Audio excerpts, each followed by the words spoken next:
Hey everybody, today we're going to be talking about Blackwood. Does it suck? Are you in luck? Stay tuned till the end to find out. Let's get into it. It is directed by Chris Canfield, and this is his first full-length movie. And although I am happy for you, Chris, it kinda shows. But we'll get into that later. So the plot of the movie is basically that there is a Native American woman that goes on the run from a gang after this gang, ran by a guy named Dutch, meets with somebody named Pinkerton. Yes, I hear it too.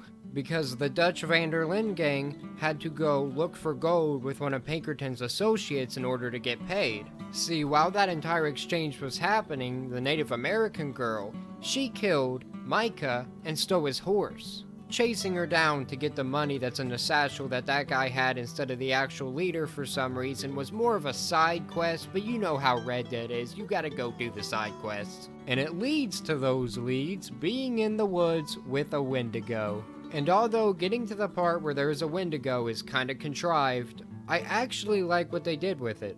The tale of the Wendigo and why he exists does take bits and pieces out of the original story, and then it morphs it and forms it to work within the world that this movie is trying to build. They do use a lot of exposition to tell the story itself, and I definitely would have preferred more of a visual storytelling level of an approach. But I do believe that the concept of the story was good. The execution was the issue. Which leads me back into the directing.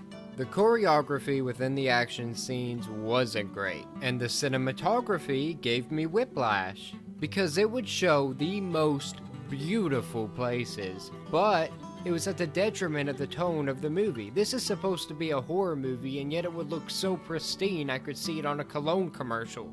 The film was too bright. It couldn't build any tension because I could see what was going on. Now, let me be clear, I'm not saying I want Alien vs. Predator Requiem amounts of darkness here, but some mystery would help. And credit where it's due, they tried to do that with fog effects. But whenever fog just randomly rolls in, that doesn't build tension either because you know what it's leading to. And in this case, an off-screen death before the fog randomly disappears and the film becomes bright again. Now before I talk about the characters, there are a few things that I want to acknowledge real quick. The directing and the editing was most likely done to cover up budget restraints. And that also happens to bleed in to not only the characters' costumes, but the sound effects surrounding them, including their voices. The costumes may not have been great, but I could tell what was supposed to be a cowboy and what wasn't supposed to be a cowboy. Like, you could tell what the roles of the people were within the movie. So, they did what they set out to do, and I could look past it while I was watching the film. The audio was harder for me to get over though. There were some really shoddy audio effects. Like some sound effects were really bad and they completely broke the immersion. And when the characters were speaking, sometimes it sounded like their voice was traveling, like they were on the other side of a room, even if their face was right in front of the camera, which really led to there being some discrepancy when it comes to the vocal performances because the expression wasn't there once it traveled that far. Now that I got all that out of the way, let's finally get into the characters within. Hey, don't look at me like that, that's not what I meant. You know, I always love it when actors have something in common with the characters they play. But it gets into a little bit of an uncanny feeling whenever the actor has the same last name as the character, and then the character has the same first name of a character that's basically the same character, but in a video game franchise that does basically the same thing within that franchise. Is this a hint? Rockstar? Are you about to release Red Dead Redemption 3, where we get to play as Dutch Van der Linde before his morals and convictions completely die? Huh. Because something involving the main character always has to die in those games. I digress. Dutch is just a cool outlaw trying to do cool outlaw things where he really teeters on whether or not it's morally right or morally wrong, but he really likes money. But what he likes just as much, maybe even more, is loyalty. Hello, ladies. Daggone it, Trevor. Hurry up and talk about the Dutch from the movie. I'm tired of hearing about the one from the game. We all like the games, who doesn't? Oh shoot, sorry about that, cowpoke, I didn't mean to confuse you. We're talking about the one from the movie. I told you they were pretty similar. Now, although the character does sound generic, and to be fair, they are generic, they are also the most well-developed character throughout the film, and they have the most emotional growth. Of all the ones that were on screen, he's probably the one that I wanted to make it out alive the most. Which, given how he's introduced and how he acts at the beginning, you would not believe that. But the actor really puts in a good performance, and although the character does have beats where it just doesn't really feel realistic, it feels kind of forced what they're doing to develop him, by the end, it all worked. For me, anyway. Now let's get into the only character I recognized the moment he popped on screen, Wallace Price, played by Glenn Morshower. Now Glenn has given some pretty solid performances in the past. On The Resident, he played the main character's father, whom has quite the redemption arc by the end. And he also was somebody that I remember, I don't even know why I remember it, from Transformers Dark of the Moon. He was some kind of general or captain or something.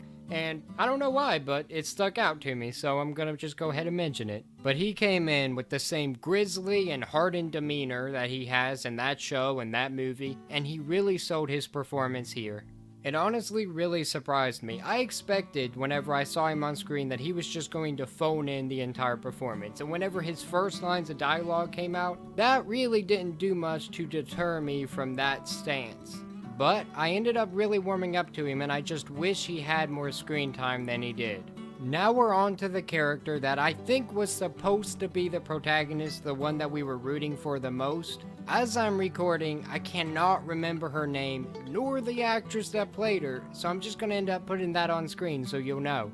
But that is pretty indicative of how I felt about the character as a whole. The actress put in a really good performance, but the character was so sporadic in her backstory, and her flashbacks kept popping up randomly, and her development wasn't in the present, and it never worked to come together and make a fully blown, fleshed out character. There was a lot of promise and a really strong start, but she couldn't stick it out to the end. The next three I'm going to try to rapid fire through because there's not too much to say about him, but I still want to touch on it. A Native American that's actually part of Dutch's posse, his name is Two Feathers. Now there's really something that they could have done here, because Final Girl actually looks at Two Feathers and says, "Why would you betray your own people?" If they actually took the time to answer that one question, his character could have been really defined. But instead he was used to just translate for her and provide exposition. That's all he did. He existed. And it was a big missed opportunity. Now if I had to describe Henry here in 2 words, it would be gentle giant. But another 2 words you could use to describe him is cautious coward. That's the entirety of his character.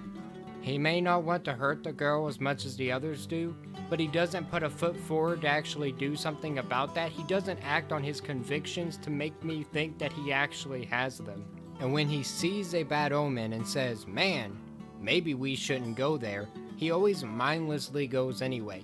If it sparks a debate or an argument, it's between him and the next guy I'm going to talk about, and it never leads anywhere. By the end, he's nothing more than a boring yes man with tropey qualities. The most remarkable thing about this unremarkable character is that he is played by Stelio Savante, whom played Moses in a very underrated show called The Chosen. Last we have Lester, played by George Thomas Manziel, whom also played a guy named Cowboy on The Office. Isn't that ironic? He reminds me of the Red Dead Redemption 2 version of Bill. I know, I'm back on that again, but the similarities are there. Every time that they make a slight step forward to developing him, they take a step back and put him right back into the tropes that he was established to be a part of. So his entire character essentially boils down to being a rootin' tootin' cowboy with a tough demeanor. Now let's get into what could have been the heart of the movie, the Wendigo itself, played by David Fralick, aka Shark. Honestly, they really didn't hit home with the Wendigo here. I did not like the design, and they showed way too much of it. I like the backstory, but whenever it's not surrounded in mystery, whenever you're literally seeing it up close and personal, it kinda just ruined all the fear factor that would've came with it. And since most of the damage that is done by it is off screen, it kinda just ruined the whole monster for me.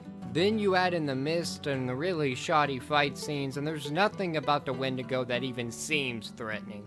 After going over the characters, the plot, the directing, you probably got a pretty good idea of what I'm going to say, but does it suck? Or are you in luck?